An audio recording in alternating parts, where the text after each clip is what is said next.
نحمدہ ونصلی علی رسولہ الکریم اما بعد۔ ناموں کی حیثیت کسی قوم، کسی مذہب، کسی سماج کے اندر بڑی بنیادی حیثیت رکھتی ہے، کیونکہ اس کے ذریعے سے اس شخص کے افکار، عقیدے اور مذہب کا اظہار ہوتا ہے۔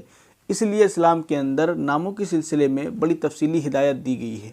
سب سے پہلی بات تو یہ ہے کہ اللہ کے نبی کریم صلی اللہ علیہ وسلم نے ارشاد فرمایا کہ کل قیامت کے دن تمہارے اور تمہارے والد کے ناموں سے تم لوگوں کو پکارا جائے گا، لہٰذا بہترین نام رکھو۔ تو اس لحاظ سے اگر بچوں کا نام رکھنا ہو تو معنی اور مفہوم کے لحاظ سے بہترین ہونا چاہیے۔ سب سے پہلی بات تو میں یہ عرض کرتا ہوں کہ اگر کوئی شخص اپنے بچے کا نام رکھے اور اس کا معنی اور مفہوم غلط ہو تو اس کو بدل بھی دینا چاہیے، کیونکہ حضور صلی اللہ علیہ وسلم نے کئی نام بدلے بھی ہیں۔ اس کی میں چند مثالیں دیتا ہوں۔ پہلی مثال حضرت عمر رضی اللہ تعالیٰ عنہ کی ایک صاحبزادی تھیں جن کا نام تھا آسیہ۔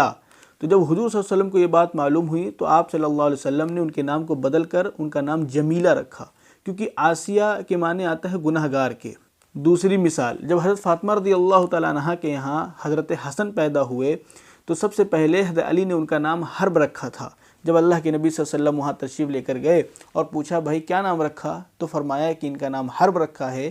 تو آپ صلی اللہ علیہ وسلم نے فرمایا کہ حرب کے معنی آتے ہیں جنگجو کے، تو آپ صلی اللہ علیہ وسلم نے ان کے نام کو بدل کر ان کا نام حسن رکھا۔ اسی طرح سے جب امام حسین پیدا ہوئے تو ان کا بھی نام حضرت علی نے حرب رکھا تھا، تو آپ صلی اللہ علیہ وسلم نے ان کے نام کو بدل کر حسین رکھا۔ اسی طرح سے تیسری مثال جو ہے، حضور صلی اللہ علیہ وسلم کے پاس ایک وفد آیا، اس وفد کے سردار کا نام عبد شر تھا۔ حضور صلی اللہ علیہ وسلم نے پوچھا کہ بھائی تمہارے سردار کون ہیں؟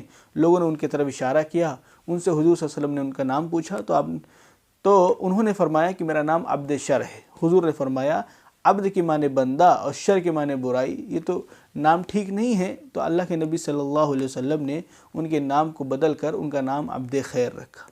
تو یہ چند مثالیں ہیں کہ اگر کسی کا نام غلط ہو، اس کا مفہوم، اس کا معنی غلط ہو تو اس نام کو بدل بھی دینا چاہیے۔ دوسری بات یہ ہے کہ ایسا نام نہیں رکھنا چاہیے جس کے اندر سے شرک کی بو آتی ہو۔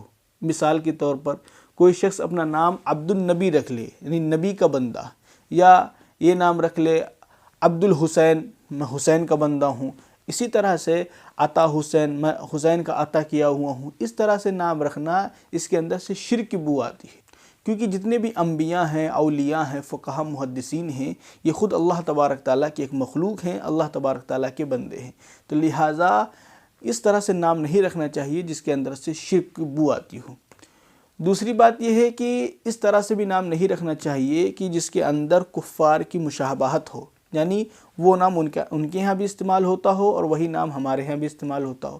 جیسے بہت سارے لوگ نام سورج رکھ لیتے ہیں، چاند رکھ لیتے ہیں، تو اس طرح سے نام کفار کے یہاں بھی استعمال ہوتا ہے اور ہمارے یہاں بھی استعمال ہوتا ہے، تو اس طرح سے بھی نام نہیں رکھنا چاہیے۔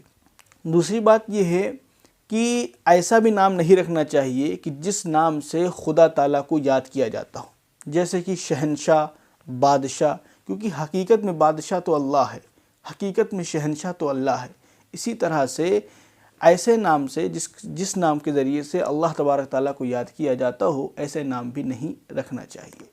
اور ناموں کے سلسلے میں یہ بھی بات یاد رکھنی چاہیے کہ کسی کے نام کو بگاڑنا بھی نہیں چاہیے۔ اللہ تبارک تعالیٰ نے سورہ حجرات کے آیت نمبر 11 پر اللہ تبارک تعالیٰ فرماتے ہیں وَلَا تَنَابَدُوا بِالْأَلْقَابِ، کہ تم کسی کو برے ناموں سے مت پکارو، جو جس کے نام ہیں وہی نام سے پکارنا چاہیے۔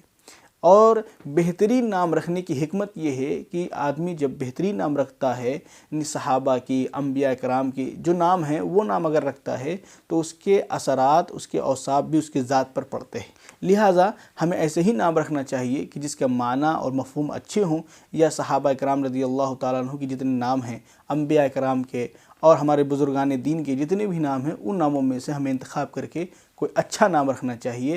آج کل دیکھا کیا جاتا ہے کہ جو نام ہمیں سننے میں اچھے لگتے ہیں، اگرچہ اس کے معنی اور مطلب خراب ہو، جو نام ہمیں سننے میں اچھے لگتے ہیں ہم اٹھا کر اس کو بچے کے نام رکھ دیتے ہیں۔ حالانکہ ایسا نہیں ہونا چاہیے، صرف سننے میں اچھا نہ لگے بلکہ اس کا معنی اور مفہوم بھی ٹھیک ٹھاک ہو، تاکہ ہمارے بچے کے ذات پر وہی اثر پڑے۔ وآخر دعوانا ان الحمد للہ رب العالمین۔